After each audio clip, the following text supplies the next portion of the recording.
అది నువ్వు డ్రామా అంటావా? అది యాక్షన్ అంటావా?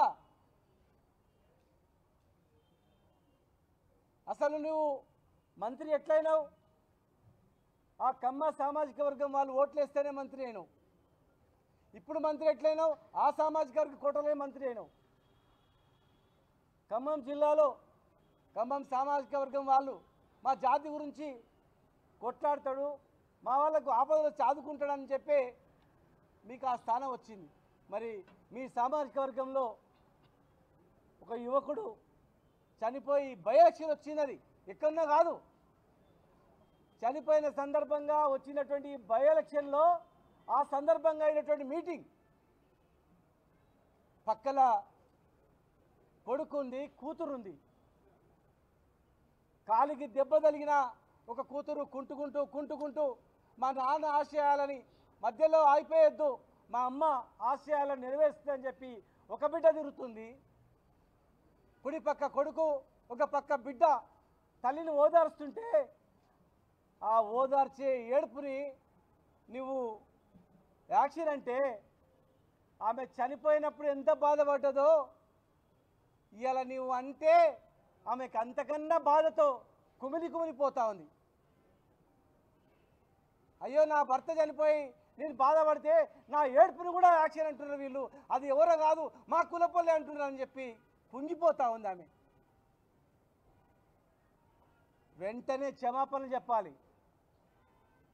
పొన్నం ప్రభాకర్ గారు కూడా నేను అడుగుతా ఉన్నా, దయచేసి అలాంటి చనిపోయినటువంటి మీ పట్ల కూడా చాలామంది ఉన్నారు అట్లా, బై ఎలక్షన్స్ వచ్చినాయి అట్లా. జనంలో వచ్చినప్పుడు మొన్ననే చనిపోయిన భర్త గుర్తొచ్చి ఏడుస్తారు. ఏడ్చింది ఓట్ల గురించా? ఇది ఆడవాళ్ళందరూ గమనించాల. పక్కల మేయర్ గారు ఉన్నారు, వారు మాట్లాడేటప్పుడు మరి మేయర్ గారు కూడా ఆమె మా బీఆర్ఎస్ పార్టీ నుంచే గెలిచింది, మా నాయకుడే మేయర్ చేశారు. మరి దయచేసి ఆమె ఒక ఆడబిడ్డగా స్పందించాలి. నీకు ధైర్యం ఉంది ఇమ్మీడియట్గా ఆపాల్సి ఉంటుంది. ఏం మాట్లాడుతున్నావా అని చెప్పి. పదవులు ఉంటాయి పోతాయి, పెద్ద లెక్క కాదు. రాజకీయాలు పదవులు ఎప్పుడు చేస్తాయి ఎవరికి కూడా కాదు. ఒక ఆడపిల్లను అంత అవమానపరిచే రీతిలో ఆమె ఏడుపును కూడా వేలాది మంది సమక్షంలో వాళ్ళందరూ చాలామంది ఏడ్చిండ్రు. గోపెన్న అమర్హయ్ అని ఒక ఆడబిడ్డను అవమానిస్తుంటే వెంటనే మైక్ ఆపేసింది. ఏం మాట్లాడుతున్నావా, ఏం రాజకీయం ఇది, అట్లా మాట్లాడొద్దు అని వారించాల్సింది. కానీ ఇప్పుడైనా స్పందించాలా.